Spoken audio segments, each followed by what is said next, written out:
Bonjour à tous, aujourd'hui nous allons voir les prérogatives du plongeur niveau 1, c'est-à-dire la réglementation. C'est parti.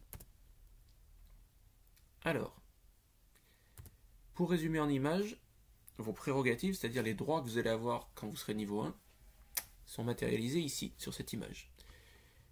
Vous aurez 20 mètres maxi de profondeur pour vos plongées.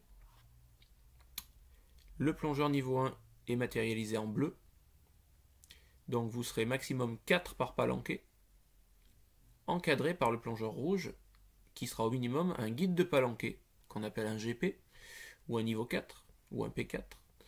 Ou alors vous pouvez être encadré par des moniteurs avec un petit peu plus de grades, c'est-à-dire des E2, des E3 ou des E4, mais je ne rentre pas dans les détails. Il peut arriver que, surtout si vous êtes 4, on rajoute un autre guide de palanquet pour fermer la marche. Voilà. Ensuite, l'équipement minimum obligatoire.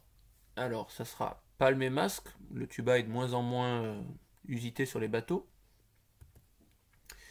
La combinaison. Alors, elle n'est pas obligatoire dans le sens où ce n'est pas précisé dans le code du sport, mais c'est du bon sens. Même dans les mers chaudes, vous aurez besoin au minimum d'un petit shorty, puisque, vous le verrez dans un autre cours sur le froid, on finit toujours par se refroidir. Évidemment, on se refroidit plus vite dans une eau à 15 degrés que dans une eau à 28.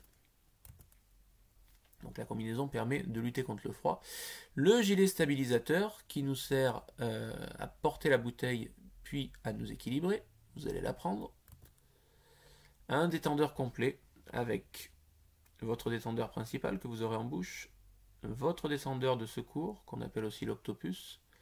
Le manomètre qui permet de surveiller votre réserve de gaz. Et le direct system qu'on reliera au gilet ici, pour pouvoir envoyer de l'air dans le gilet. Après, quelques options intéressantes qui peuvent vous faciliter les plongées.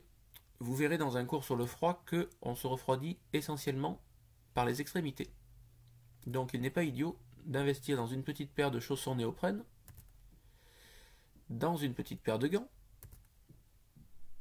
et ensuite, si vous voulez voir des jolies choses avec des jolies couleurs, une petite lampe n'est pas une mauvaise idée non plus. Alors inutile d'y mettre des centaines et des centaines d'euros. Si c'est votre première, une petite lampe fera bien l'affaire, une torche, il n'y a pas besoin d'acheter un énorme phare. Et puis pour éviter que votre octopus traîne et s'abîme, un petit porte-octopus est une bonne idée, ça vaut quelques euros. Il y en a des comme ça, ou alors en nez de clown, ou encore en attache comme ça. Et ça va servir à deux choses.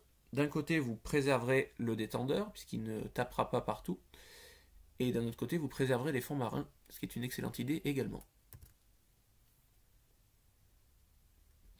Ensuite, je vous rappelle que pour plonger, il faut pouvoir justifier d'un certain nombre de choses au niveau administratif. Notamment, il vous faut votre carte de niveau.